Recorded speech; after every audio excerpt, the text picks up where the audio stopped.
কত ধরবো আর ধরতে ধরতে ভাই কিলাম। তারা বলছে আর মাদক সেবন করবে না, অনুরোধ মানে বলছে। তারা কি বলছেন না আর খাবেন, এই জন্য এদেরকে একটু একটু ইমপ্রেশন করার জন্য আর কি, হ্যাঁ, মানসিকভাবে। যেহেতু এতক্ষণ হলো কি খারাপ লাগছে যে না জানি পুলিশ ধরে নিয়ে যাই করে, ঠিক আছে, আমরা কত ধরবো আর ধরতে ধরতে ভাই কিলাম। তো একটা মানুষ ধরতে প্রতিদিন 10টা 20টা 30টা 40টা হাজতখানে ধরতেছি, এটা মানুষ ধরা কষ্ট না? কষ্ট না? একটা মানুষ তো, তাকে যেতে ধরতে হবে, মাল পাইতে হবে, চেক করতে হবে, জব্দুলাই করে মামলা দিতে হবে, কত প্রসেস।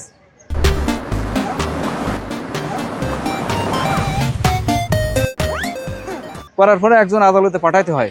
আমাদের সাথে একদিন থাকলে বুঝবেন এই মাদক নিয়ে আমরা কাজ করতেছি। এছাড়া আরও অর্গানাইজেশন আছে, মাদক দ্রব্য নিয়ন্ত্রণ অধিদপ্তর আছে, হ্যাঁ, তাদের আমাদের উচিত তাদের সহযোগিতা করা। তারাই প্রথমে থাকবে, কিন্তু তাদের জনবল কম, তারা পারে না। আমরা আইনশৃঙ্খলা ডিউটির পাশাপাশি আমরা কিন্তু আমাদের জায়গা থেকে সর্বোচ্চটা দিয়েই মাদক নিয়ন্ত্রণে কাজ করে যাচ্ছি। কিন্তু মাদকের যে বিস্তার বাড়ছে সারা দেশে, সবাইকে এগিয়ে আসতে হবে।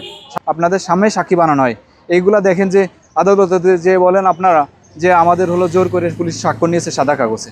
এক সময় কি হয়, আদালত তাদেরকে সাজা দিতে পারে না।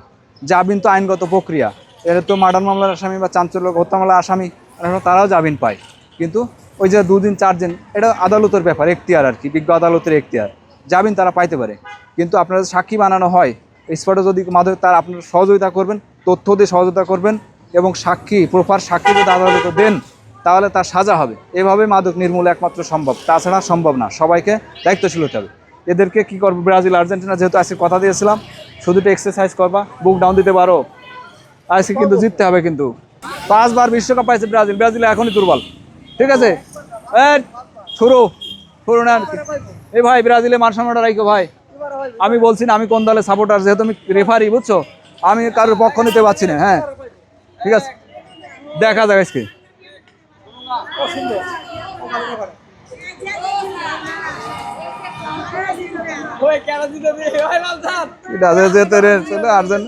হ্যাঁ হে ভাই, কি রে ভাই, হ্যাঁ প্রপার, হ্যাঁ জিততে হবে। কিন্তু যার যার মান সম্মান তার কাছে ভাই, ঠিক আছে। সারা বিশ্বে কোটি কোটি লোক কিন্তু তাকিয়ে সামনে বিশ্বকাপ। মানুষের কোনো দর্শক তো নেই দেখছি, দর্শক আর্জেন্টিনা ভক্ত যারা কই,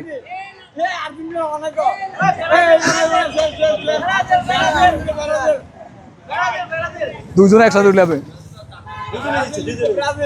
দুজনে জিতলে হবে। ম্যাচ ড্র নাকি ভাই, ম্যাচ ড্র হয়ে গেল নাকি?